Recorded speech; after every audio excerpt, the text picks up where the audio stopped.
Lo invitamos a Alfredo Cornejo, gobernador de la provincia de Mendoza y presidente de la Unión Cívica Radical, a su conferencia. Gobernador.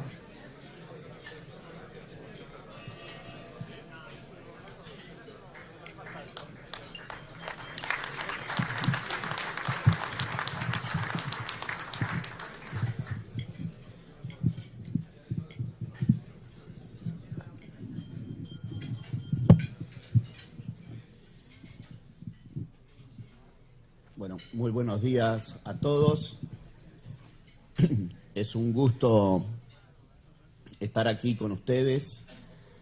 Es bastante estimulante que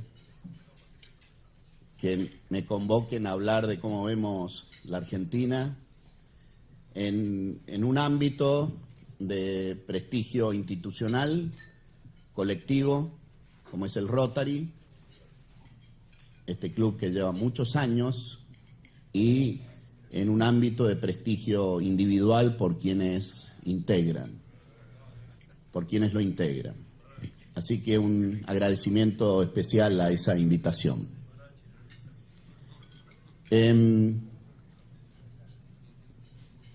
Me preguntaba,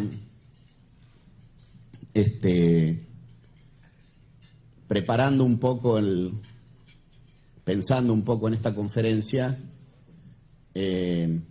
cómo veo la Argentina.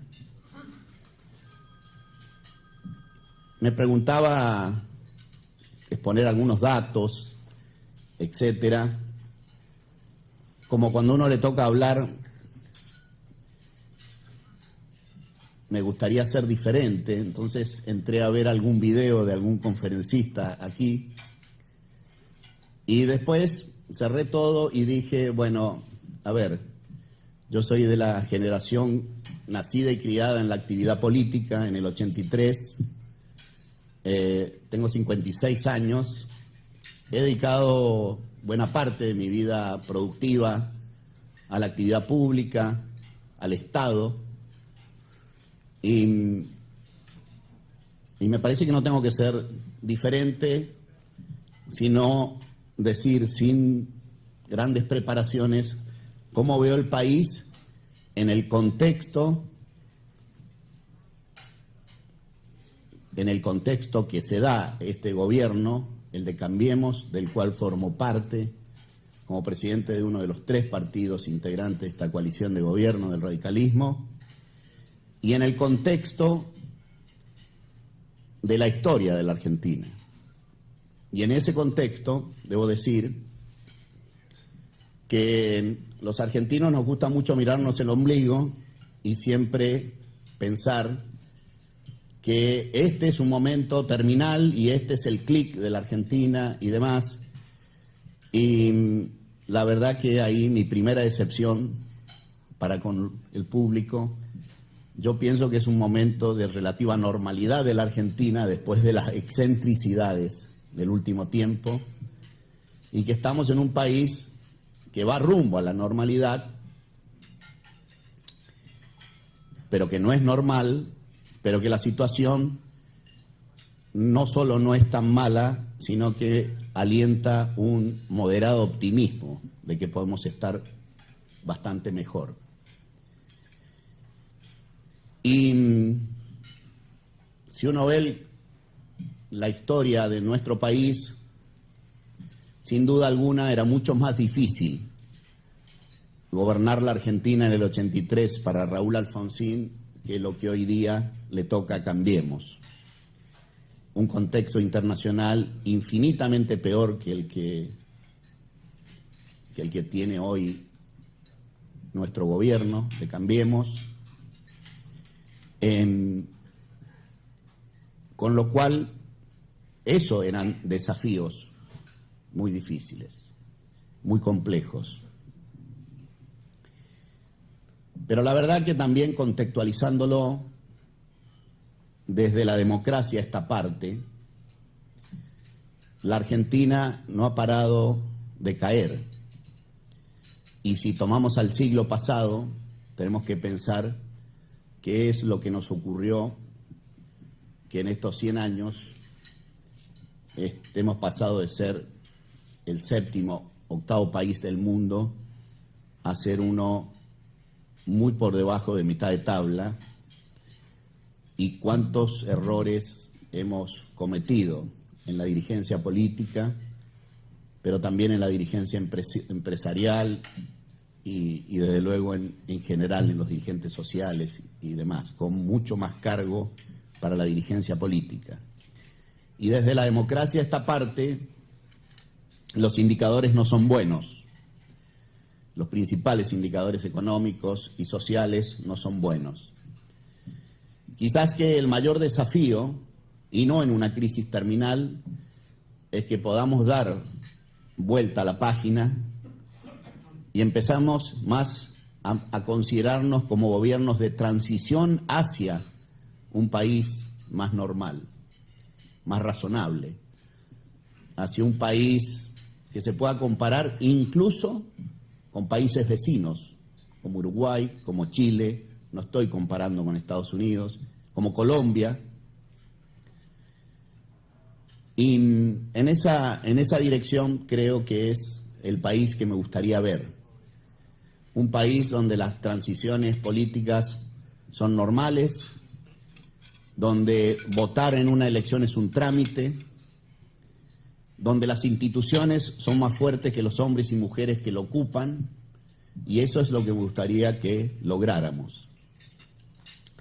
Estamos lejos de eso, pero creo que estamos más cerca en estos 2 años que transcurre del gobierno de Cambiemos. Y a partir de allí me adentro un poco a esos desafíos.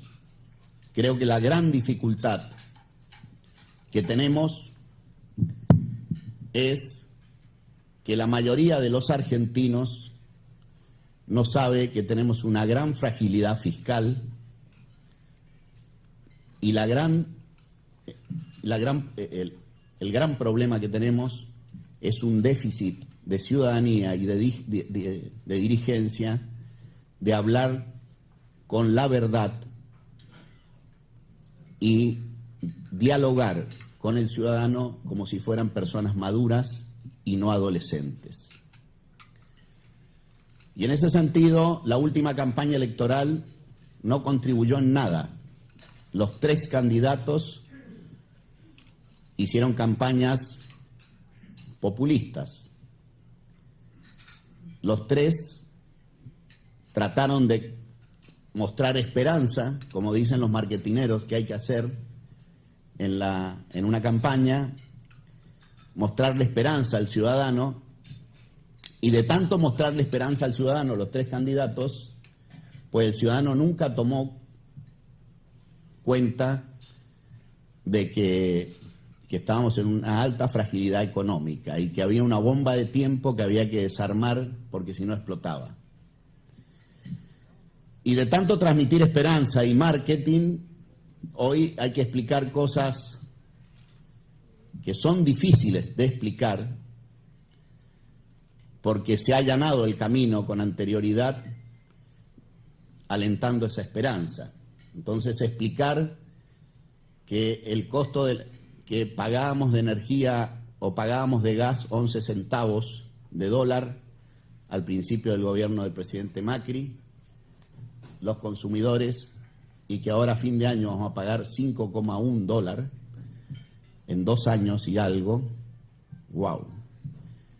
Y que parte de eso, además del costo del gas, le vamos a compensar a las empresas por los no aumentos de tarifas anteriores, y a su vez le vamos a dar a las empresas un plus más para que inviertan en nuevas redes y todo lo vamos a hacer en este tiempo, y pretendemos que la gente lo entienda con una tranquilidad.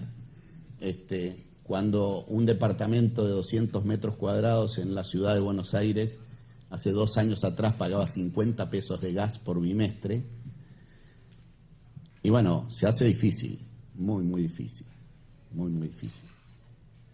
Probablemente con algunos errores políticos y de comunicación de nuestro propio gobierno que deberemos enmendar.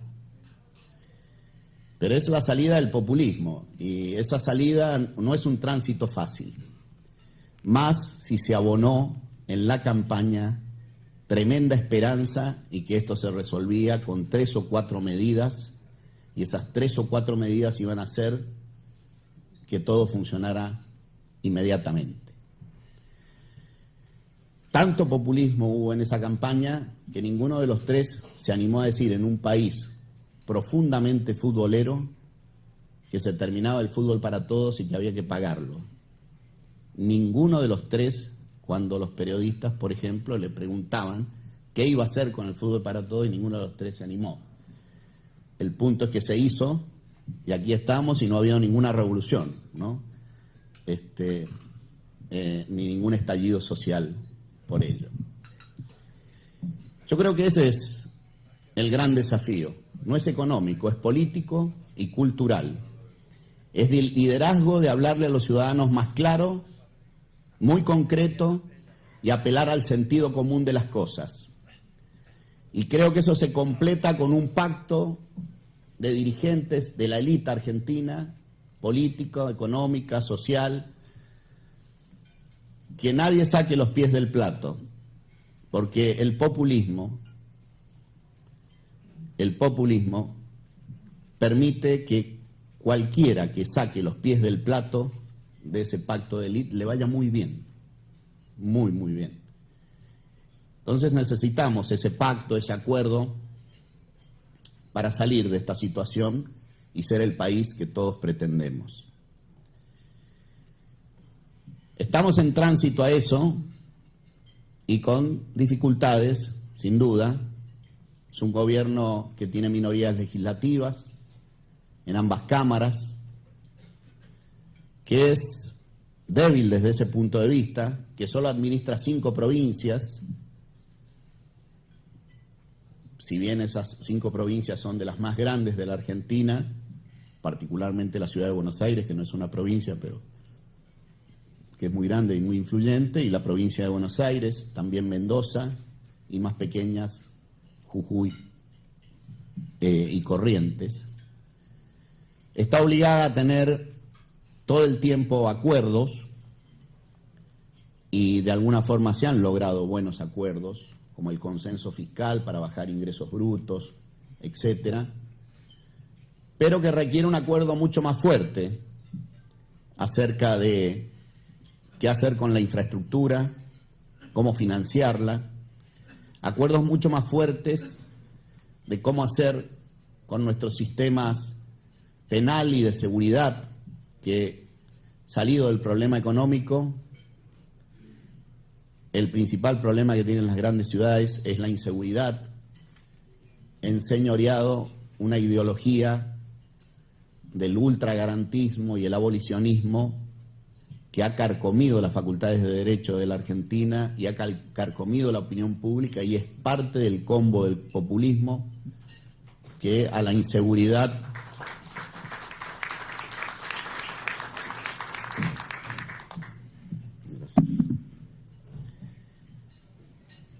solo se la combate como se la combate en cualquier país serio, con un Estado inteligente, fuerte, sancionatorio, pero con mucha inteligencia fiscal, casi tanto como tenemos en la AFIP, debemos tener en materia de seguridad para que combatamos el flagelo de la inseguridad. Y la verdad que yo sé que a la mayoría de los políticos les suena muy bien decir que en materia de inseguridad hay un crimen organizado muy fuerte alrededor del narcotráfico, etcétera. Y cómo no desconocer que hay influencia del narcotráfico y del crimen organizado, y que esta es otra herencia del populismo, pero francamente en la Argentina está más desorganizado el Estado que organizado el crimen. Si nos ponemos y nos organizamos mejor, creo que podemos tener resultados categóricos en materia de robos agravados, en materia de homicidios, de los crímenes más violentos, pero raudamente, en menos de 2 años podemos obtener resultados en todas nuestras grandes ciudades. Eso también requiere un pacto de la élite, política, empresaria, sindical.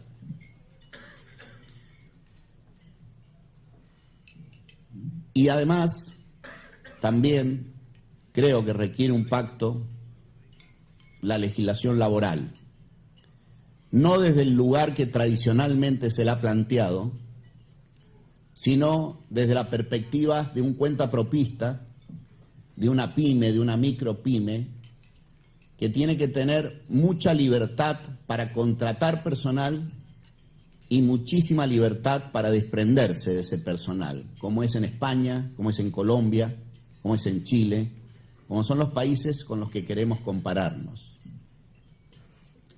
Y esa tarea, que suena para algunos una agenda de la derecha y demás, vista desde una gran empresa, la reforma laboral no va a salir nunca en la Argentina, porque además creo que en realidad la reforma laboral hay que verla justamente desde la pyme, la micropyme y los emprendedores individuales, y desde allí vamos a sacar legislación laboral que va a permitir resolver problemas de empleo, incluso va a colaborar en problemas de calidad del empleo. Y para eso también necesitamos un pacto más profundo. Quiero hacer un último punto de este diagnóstico, que creo que es el otro desafío, para luego contarle un poquito de Mendoza brevemente, si me lo permiten, y luego, por último, del radicalismo.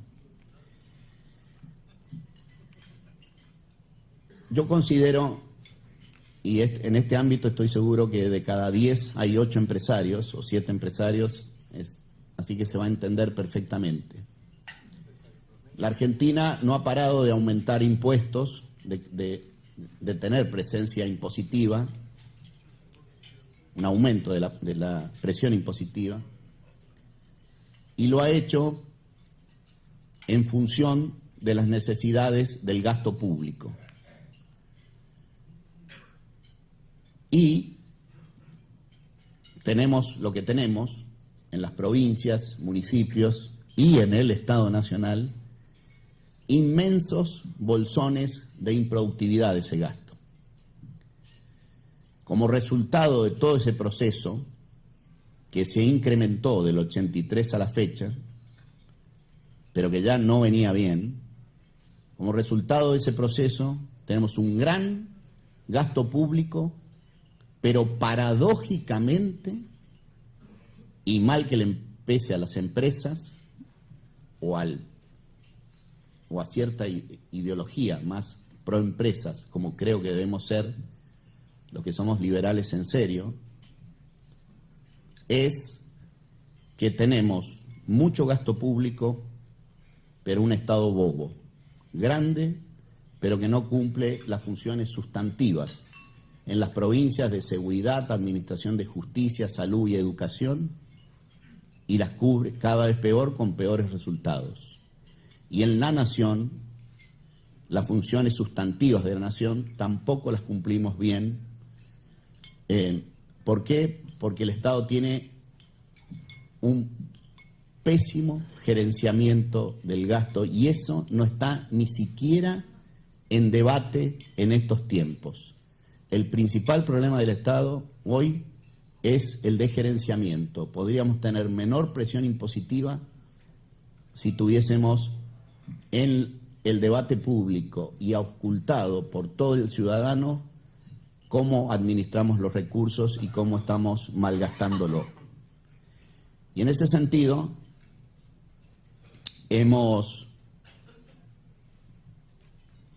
venimos retrocediendo a punto tal que el Estado, que era de la clase media argentina, hoy la clase media no la contempla el Estado.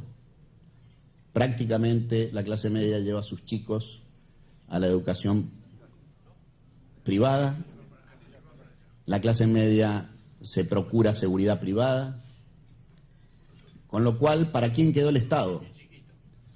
Quedó para la dirigencia política, quedó para la dirigencia sindical, quedó para la dirigencia empresaria vinculada a los contratos del Estado, y quedó para el más pobre pero para el más pobre, con mucha cobertura social, muy superior a la que tiene Chile, Colombia, pero sin ningún incentivo para el mérito de ese sector pobre, ese sector que es al que deberíamos apuntar para que se sume a la meritocracia del sector medio, que lo tiene más incorporado en la cabeza. Con lo cual me parece que ahí está otro, el cuarto desafío, que es el gerenciamiento del Estado en provincias, municipios y fundamentalmente en el Estado Nacional, que está haciendo un gran esfuerzo en estos 2 años, pero que tiene mucho para rascar en el tarro del gasto público. En la provincia de Mendoza, en estos 2 años, hemos logrado muchas cosas. Estoy insatisfecho porque tengo la mirada en el vaso medio vacío, pero en este ámbito tengo que contar el vaso medio lleno. Y en materia de seguridad cambiamos las leyes, el Código Procesal Penal, con una pelea en la opinión pública que jamás he visto, con la ferocidad, defender los privilegios de la industria del juicio y los privilegios de la ideología abolicionista y ultragarantista que tanto daño nos ha hecho en la Argentina. Ese Código Procesal Penal, obviamente es un código de procedimientos, no de fondo, exige, buscándole la vuelta con mucha creatividad, cosa que va a hacer la provincia de Buenos Aires recién ahora, que todas las personas que anden con armas sean detenidas. Cambiamos el procurador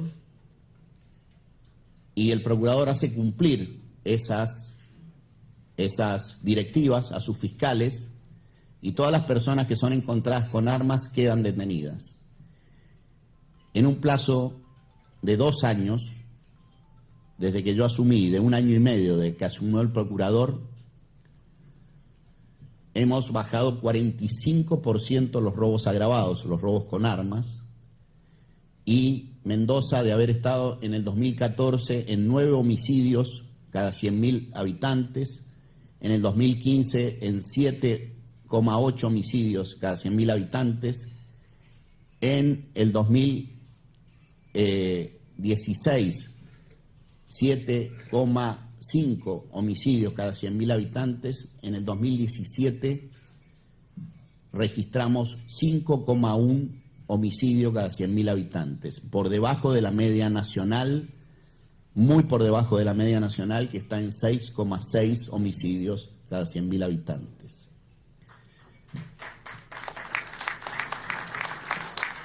Y no es poca cosa, no es poca cosa.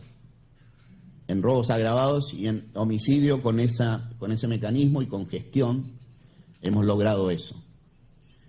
Hemos logrado controlar el gasto público del personal con las paritarias del sector público. Y lo hemos hecho. El primer año no llegamos a ningún acuerdo, descontamos los días de huelga,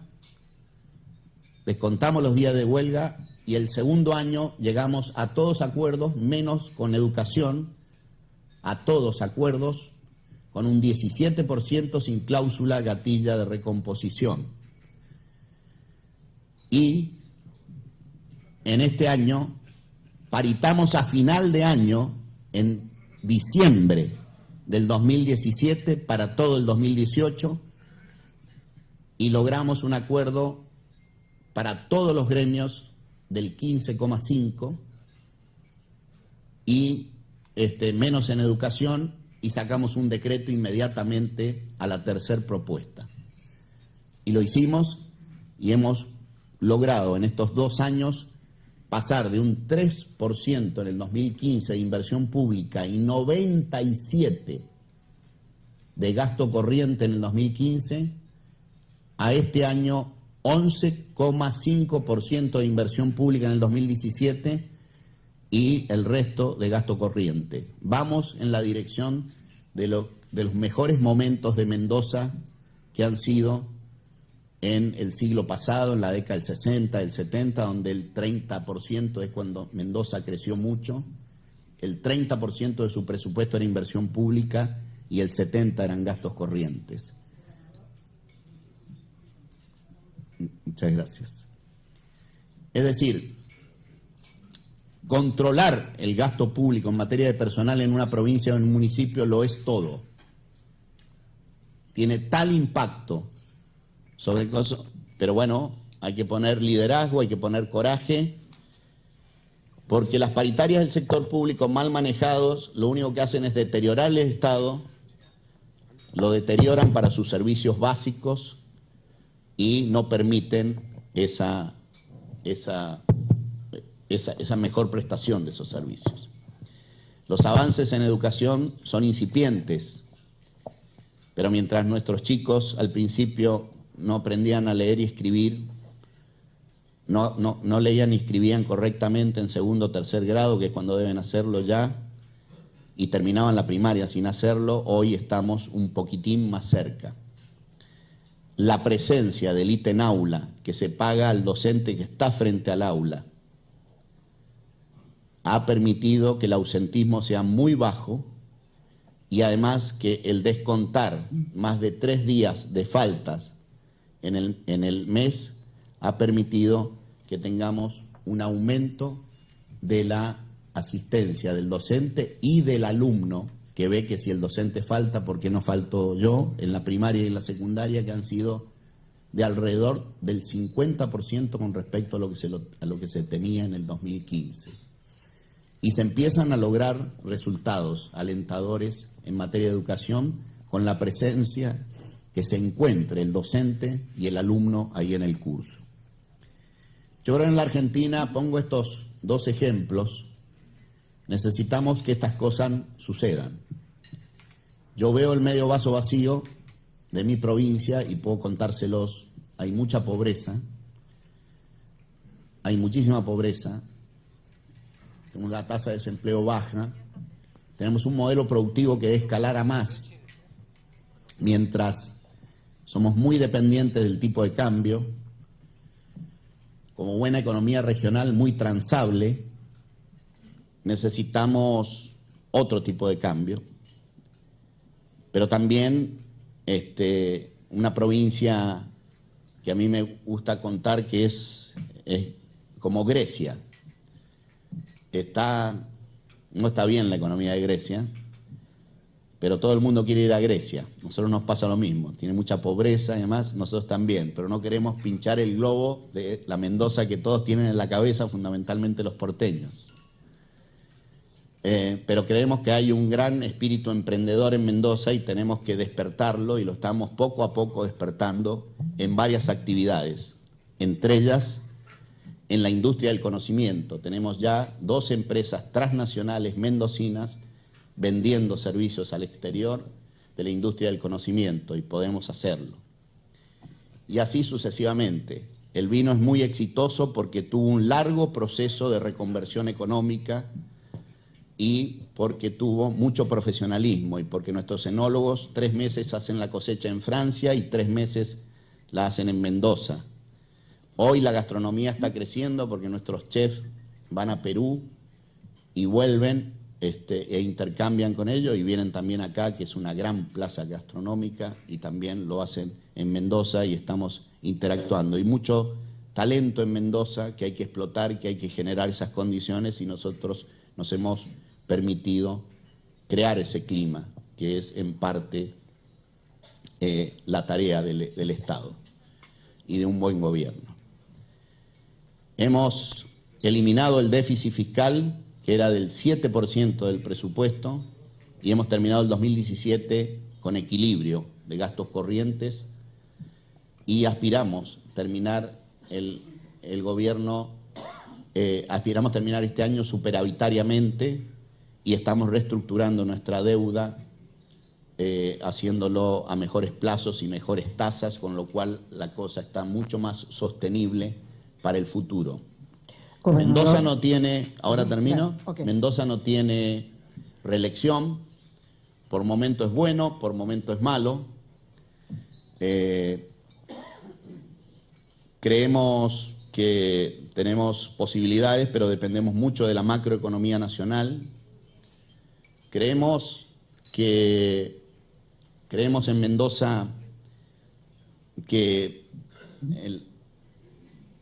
los gobiernos nacionales tienen que tener una mirada de economía regional mucho mejor, a veces por momentos en materia de tarifas y en materia de transporte público. Los ajustes son más graduales hoy en estos 2 años en la ciudad de Buenos Aires, en materia de transporte en la ciudad de Buenos Aires y en el conurbano bonaerense, y son más abruptos en materia de gas en todo el centro del país, por ejemplo, y por momentos a veces nos da la impresión que Chile podría quedar embarazada en la parte de Mendoza y en su mapa, e incorporar a Mendoza a veces por ese castigo que a veces se da, pero estamos entusiasmados, que creemos que hay un nuevo clima en la Argentina y que podemos crecer más que la Argentina, y que si hay no solo otro tipo de cambio, sino si hay si avanzamos en pactos como lo laboral, o como el gerenciamiento del sector público, creo que podemos mejorar y mejorar mucho.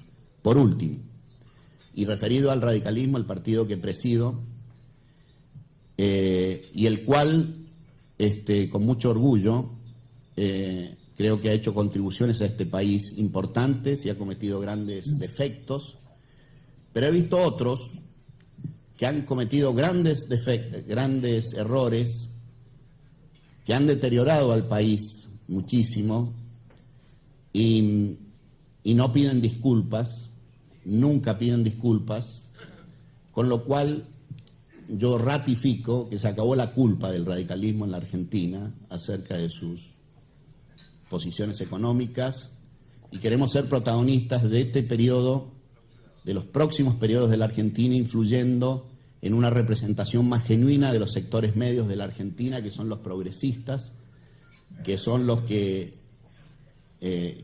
sectores líderes de este país, por lo menos a finales del siglo pasado y a principios de este siglo. Y creemos que están dadas las condiciones para que el radicalismo tenga un mayor protagonismo en la vida política de la Argentina en el tiempo que viene. Y quiero detenerme a explicar 2 minutos esto, abusando del tiempo. Y termino. En principio, porque se acabó el mito en este país de que el único que puede gobernarlo es el peronismo, porque si no hay golpe de Estado o crisis. El peronismo ha sido del mejor marketing político que ha habido en este país, pero del mejor marketing. Le hizo creer a los argentinos que eran los únicos que podían gobernar sin que hubiese interrupciones o caídas económicas. Se ha caído el mito, muchos mitos que han sido extorsivos del peronismo, con todo respeto a quienes adscriben a ese partido o a esos múltiples partidos que significan el peronismo en la Argentina. Nosotros robamos, pero hacemos. Tampoco es cierto. Sí que roban algunos y poco hacen. La infraestructura del kirchnerismo basta mostrar lo poco que se ha hecho. Y por último, creo que hay un clima donde los valores republicanos que pergeñó y representó el radicalismo y que eran solo del radicalismo, hoy son un activo cultural del 90% de los argentinos. Con lo cual hay un caldo de cultivo para las ideas liberales del radicalismo, liberales políticos, de intervención económica moderada e inteligente, como planteaba Alem, para estos tiempos de la Argentina. Nosotros queremos hacerlo en el marco de Cambiemos, y para eso creemos que es imprescindible que Cambiemos muestre el rumbo a los ciudadanos, les muestre el rumbo que ha venido para gobernar varios años en la Argentina, para llevarlo al lugar de normalidad. Que hay cosas que debemos corregir y que son errores importantes y que creemos que es hora de no callarse más en esos debates y ser contribuciones positivas a la marcha del gobierno de Cambiemos. Salir del populismo, aumentando tarifas bruscamente porque es necesario, es un ajuste necesario, un sinceramiento imprescindible de hacer, pero hacerlo sin explicar claramente por qué y a dónde y sin la colaboración de las empresas distribuidoras en materia de gas y de electricidad no es un buen camino. Hacerlo en el marco de un ministro de Energía que explica el aumento de las tarifas con mucha racionalidad, pero que paralelamente dice que él no va a traer sus recursos al país porque no tiene credibilidad. Hasta que no tenga credibilidad del programa económico de la Argentina, no creo que haga bien a salir del populismo que sufrimos en la Argentina y ir hacia un sendero de normalidad como aspiramos todos. Por eso vamos a contribuir sobre eso, vamos a hablar sobre eso, vamos a protagonizar sobre eso y lo vamos a hacer con mucha honestidad intelectual en el tiempo que viene. Y lo vamos a hacer porque queremos que contribuimos al país, contribuimos al engrandecimiento de este país y a vivir en un país normal como nos merecemos la mayoría de los argentinos. Muchas gracias y buenas tardes a todos. Gobernador, las preguntas.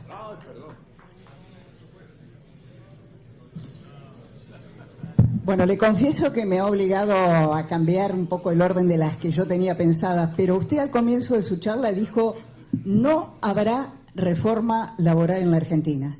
¿Es así? No habrá reforma laboral en la Argentina, quizás no fui didáctico, si lo planteamos desde las necesidades de las grandes empresas, y habrá reforma laboral en la Argentina si lo planteamos desde la micro y pequeña empresa, que es la que tiene más necesidad de tomar gente y despedir con facilidad. Con respecto al ministro Aranguren, en ese sentido creo que es todo un desafío plantearlo desde allí y con esas diferenciaciones. Con respecto al ministro Aranguren, usted ha marcado diferencias profundas, incluso el radicalismo ha marcado sus críticas con respecto a las acciones de Transener. ¿Ustedes tienen diálogo con él? ¿Le han planteado esto y cuál ha sido la respuesta?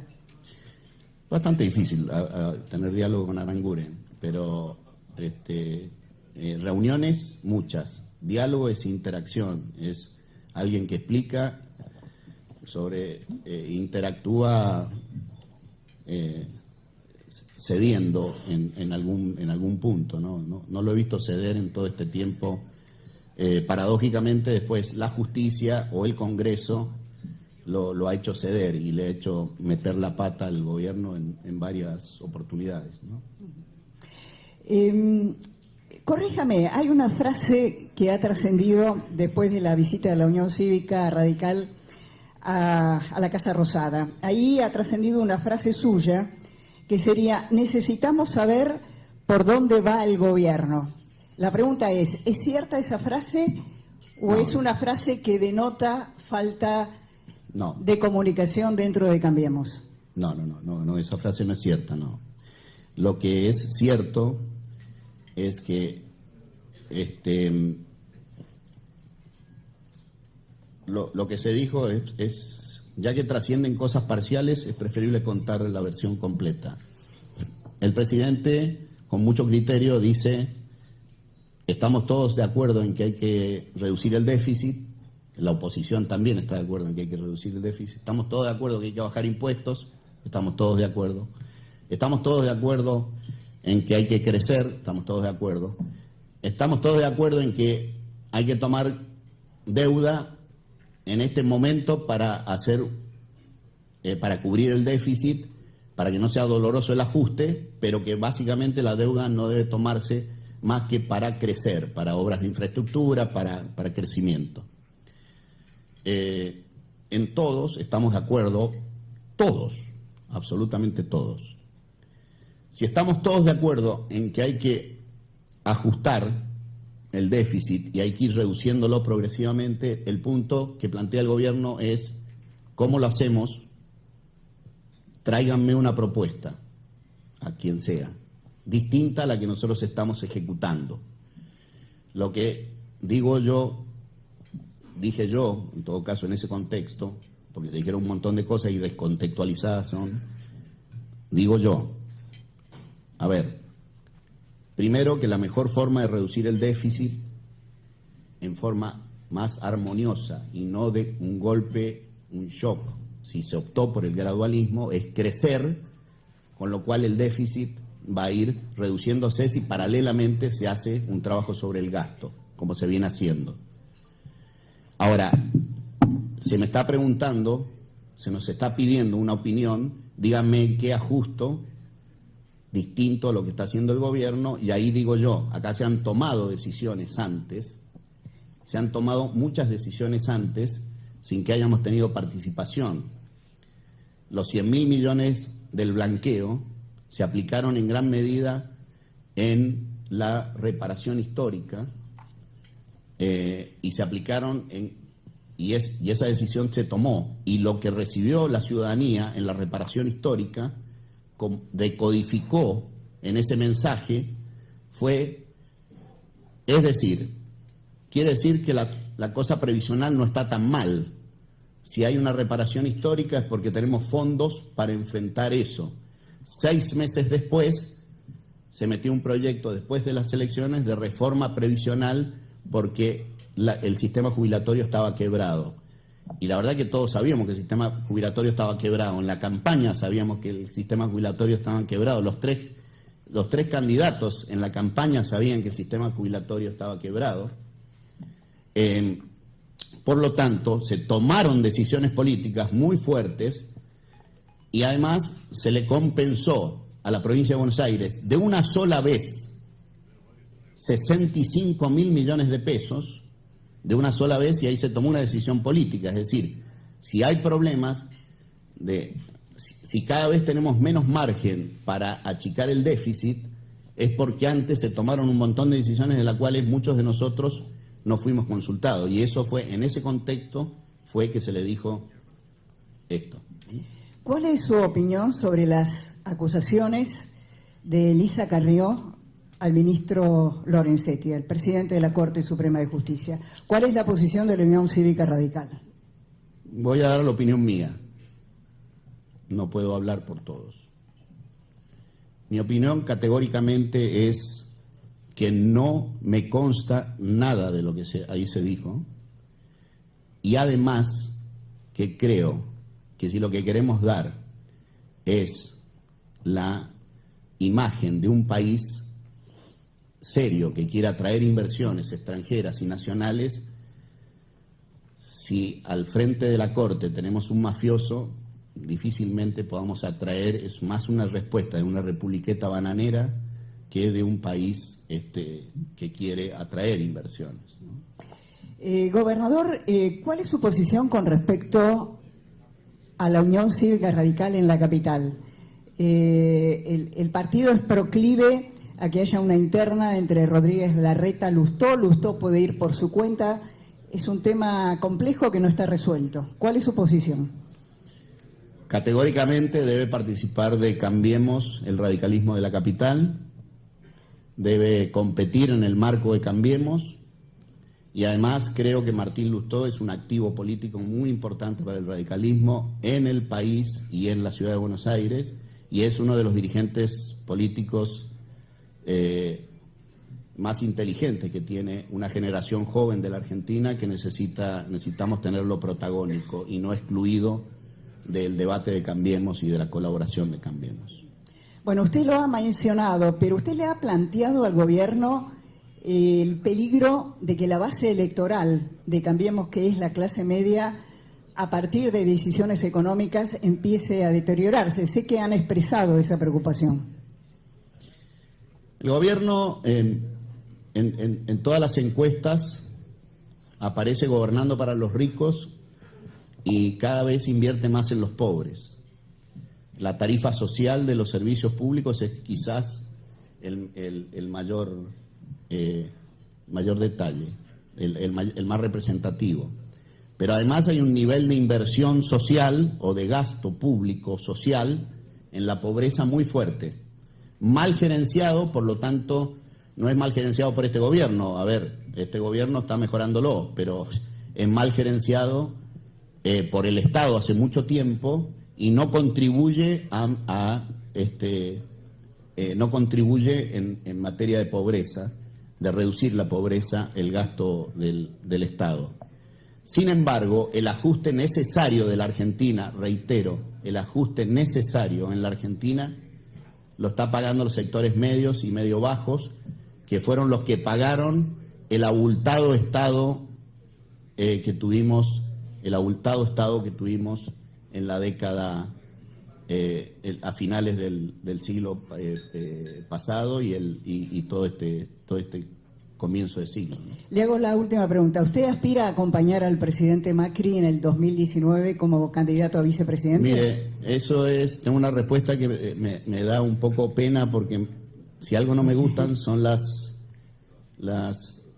respuestas de cassette de los jugadores de fútbol cuando le ponen el micrófono y de los políticos cuando le ponen el micrófono. Y yo tengo una que es medio de cassette, pero que realmente la pienso, así que no me la tengo que guardar, es lo que yo pienso, aunque suene de cassette.